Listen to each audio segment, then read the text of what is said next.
l'avenue Lukunga, non loin ici, numéro 9, de 17h30 à 19h30, on va jusqu'à 20h. Là, c'est chaque dimanche. Mais des telles conférences, des grandes conférences comme celle-ci, nous les organisons périodiquement selon les moyens. Alors, pour aujourd'hui, comme vous le savez, le sujet qui est sur la table, c'est la polygamie selon la doctrine des apôtres. Nous savons tous que dans la Bible, il y a des polygames. Adam était monogame. Les mecs avaient deux femmes, comme la Bible l'a dit. Nous avons vu Abraham qui avait Sarah. Et Sarah lui a donné encore pour femme sa servante. Nous voyons encore Jacob qui a eu les 12 fils qui constituent les tribus d'Israël avec 4 femmes. Nous avons vu aussi Salomon, lui c'était pas un champion, il avait beaucoup. Et il y en avait encore d'autres qui avaient des femmes, beaucoup de femmes. Alors, nous sommes posé la question de savoir qu'est-ce que maintenant le Seigneur Jésus-Christ lui-même a confié à ses apôtres comme enseignement concernant la polygamie. C'est pourquoi nous avons invité les hommes de Dieu qui sont vraiment versés dans les Écritures pour nous en parler. Et nous allons vous présenter, et je crois que chacun aura le micro pour se présenter lui-même de manière brève. Nous commençons par l'orateur qui est à notre extrême gauche. Et ainsi de suite. Shalom à tous. Moi, c'est votre frère Colombo. Je suis croyant du message du temps de la fin, et cela depuis 1990. Et aujourd'hui, j'évolue beaucoup plus à Lubumbashi. Shalom. Moi, c'est votre frère Yohanan Zama. Comme mon frère Colombo, je suis croyant du message, surtout au-delà croyant de la Bible, parce que nous sommes là pour ça. Et je me tiens au devant de vous pour partager avec les frères sur la question sous examen. Merci.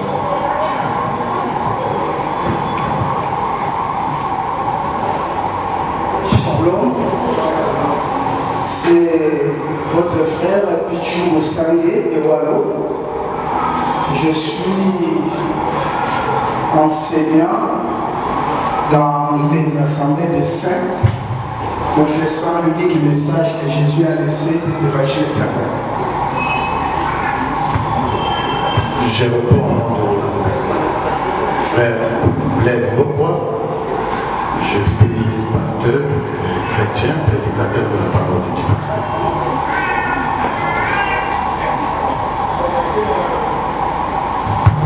Je crois que vous avez eu le temps, l'opportunité de connaître nos invités, nos orateurs.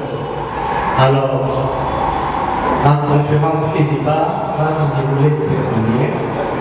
Chaque orateur aura à exposer et ensuite il y aura des questions. On va accorder beaucoup plus de temps aux questions pour que les orateurs et d'autres serviteurs de Dieu de nous répondent à ces questions. Parce que nous voulons que, en sortant de ces lieux, en tout cas, le public soit édifié. C'est une conférence pour les gens qui sont mûrs à la parole de Dieu. Parce que beaucoup craignent ces thèmes polygames. Or, c'est une réalité dans la Bible. C'est pourquoi nous allons voulu en parler. Pour un premier temps, nous allons accorder à chaque orateur 15 minutes de faire son exposé. Les orateurs vont se déployer beaucoup plus lorsqu'ils vont répondre aux préoccupations du public. Alors, nous allons commencer avec le pasteur Blaise Loquois, à qui nous accordons 15 minutes. Pasteur, vous avez la parole.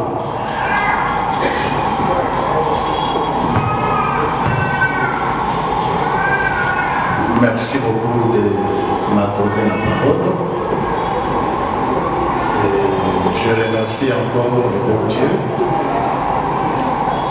qui a permis que nous puissions nous retrouver dans cette conférence.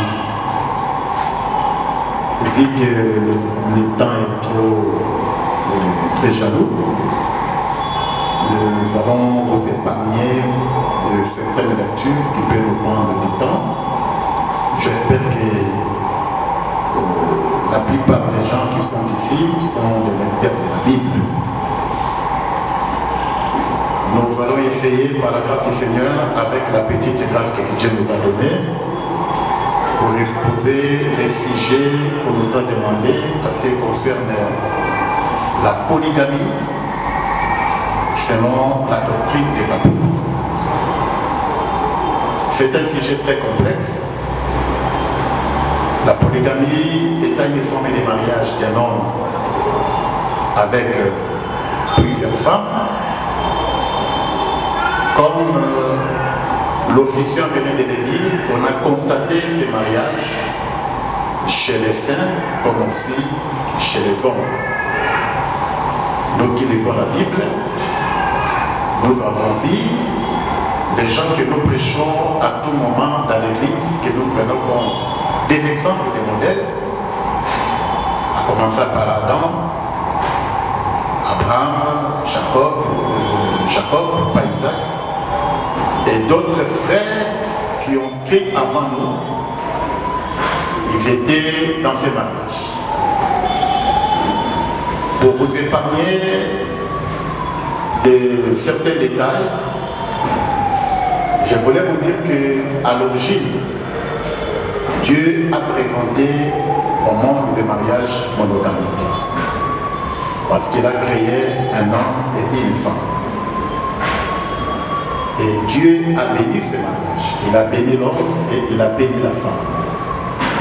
Je voulais signifier à la fin, lorsque Dieu fait la chose pour la première fois, cela constitue un fondement et constitue la doctrine. Ce qui est fait premièrement reste comme base, comme fondement. Le mariage de l'homme avec plusieurs femmes, ce sont des cas qu'on va remarquer et constater après. Mais l'homme que Dieu a créé, il n'a pas eu l'intention, je parle de la lignée des saints, de pouvoir prendre des femmes. Les saints, le frère que nous croyons, qui sont nos frères et qui seront avec nous au ciel, sont tombés dans la polygamie dans ce qu'on appelle une volonté permissive. Je peux prendre deux cas. Je suis avec Abraham et puis je vais prendre avec Jacob. Abraham, sa femme était Sarah, que nous connaissons très bien. Ils ont passé beaucoup de temps avec les cas de la stérilité. Mais vous allez comprendre qu'une brèche a été donnée à Abraham de prendre Agar, qui était le conseil de sa femme. Mais qui n'était pas l'idée première d'Abraham d'apprendre la deuxième fois. C'est ce que nous pouvons aussi demander aux polygames d'aujourd'hui, s'ils sont en train de calquer les choses telles que cela sont dans la Bible. Est-ce qu'ils prennent la deuxième femme parce que la première femme avait un problème de stérilité? Point d'interrogation. Je reviens chez Jacob. Jacob avait une femme qu'il avait aimée. Cette femme qu'il avait aimée, c'était Rachel. Il présente chez le père qui a donné les conditions de l'autre de travail. Mais le jour où on devait lui donner la femme, on lui donne Léa. que la femme lui n'avait pas aimé. Après, la nuit, il passe avec la femme, le matin, il va constater que ce n'était pas la femme voulue. Qui va revenir pour dire à son beau-père, moi je n'ai pas travaillé pour cette femme. Comme la femme était déjà partie chez Jacob, il ne pouvait pas restituer la femme pour prendre la femme était volée. Léa est restée parce que là il y a aussi notre principe dans les mariages que nous ne serons pas développés ici. Vous devez savoir que dans la Bible, quand la femme connaît la première fois un homme, cette femme d'office devient la femme de cet homme. Cela veut dire la virginité est sacrée dans la Bible. Vous avez remarqué que Jacob, là-bas, existe à Jacob de travailler encore pour la même femme. Donc tous les 14 ans, Jacob a fait pour une seule femme. Parce qu'il cherchait la femme qui lui avait besoin. Lesquels des noms n'aiment qu'une seule femme?